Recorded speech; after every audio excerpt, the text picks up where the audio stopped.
Hello, everybody, and come on in, get comfortable. We're going to talk a little bit about how to get better sleep in this workshop. My name is Brent Peterson. I will be taking you through this slideshow today. I'm a senior at Brigham Young University, Idaho, where I will be graduating in public health and psychology with an emphasis on community and worksite wellness. So let's get started and see how we can get some better sleep.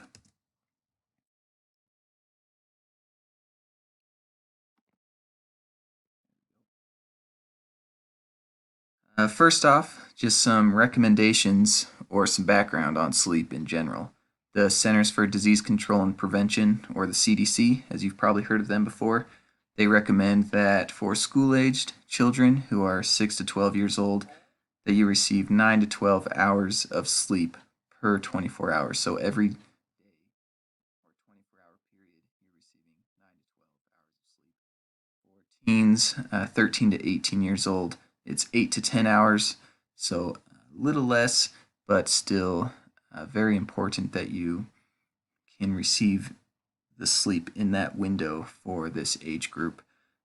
That talks mostly about the quantity of sleep or how much sleep you get, but there's a other side of sleep as well, which is the quality of sleep. Some things you can do to improve the quality of sleep are to avoid looking at bright screens beginning 2 to 3 hours before bed and exposing yourself to lots of bright light during the day, which will boost your ability to sleep at night, as well as your mood and alertness during daylight. So those bright screens and bright lights, they can play with your circadian rhythm a little bit and affect how you sleep. And we'll talk a little bit more in depth about improving the quality of our sleep later on in this workshop. A little comic. Uh, this gentleman, we're going to call him a high school student, is looking to get better sleep, so he goes to the doctor and asks, hey, how can I get some better sleep? And the doctor says, well, don't take your phone to bed for a while and see if that improves your sleep. And then he follows his advice to the letter and takes his laptop to bed instead. I think we've all been, well, maybe not all of us, but speaking for myself, I know that I have definitely been there where I take my screens to bed and watch shows on YouTube or Netflix and have often fallen asleep while watching them, but that can be detrimental to our sleep. Healthy People 2030 is a program that's run by the U.S. Department of Health and Human Services and the Office of Disease Prevention and Health Promotion. So every decade, they kind of update the health behaviors and health conditions that they're targeting here in the United States of things that they want to focus on to improve the general health of the citizens here. One of the targeted health behaviors for this decade, which has just started, is sleep. They have a specific goal to increase the proportion of students in grades 9 through 12 who get sufficient sleep. That's a pretty generic goal, but they do have a target of increasing that proportion by 2%. If you are not getting enough sleep, that can be linked to an increased risk of physical and mental health problems, alcohol and drug abuse, motor vehicle crashes, and sports-related injuries.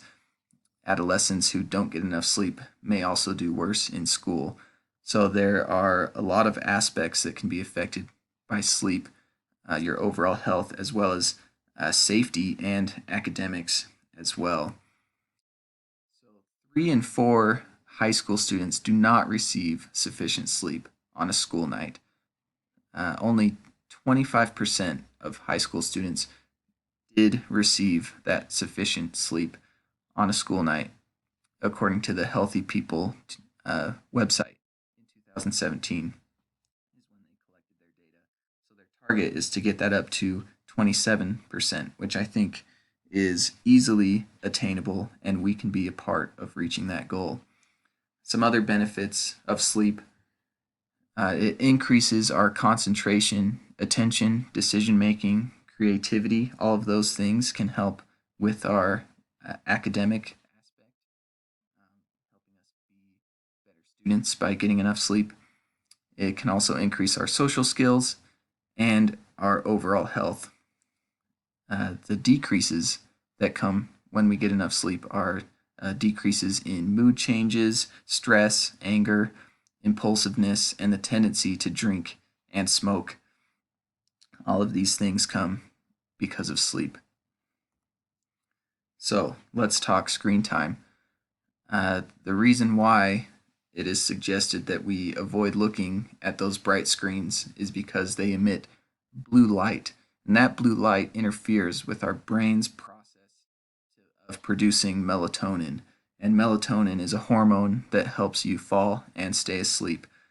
A lot of people who have trouble sleeping at night, they will take extra melatonin, or they will brew a tea that has melatonin in it to help them stay and fall asleep. It's very safe. Even toddlers, if they have trouble sleeping through the night, their parents will give them a little bit of melatonin to help with that natural process. And when we're looking at screens, that hinders that process and can lead to a poorer quality and quantity of sleep.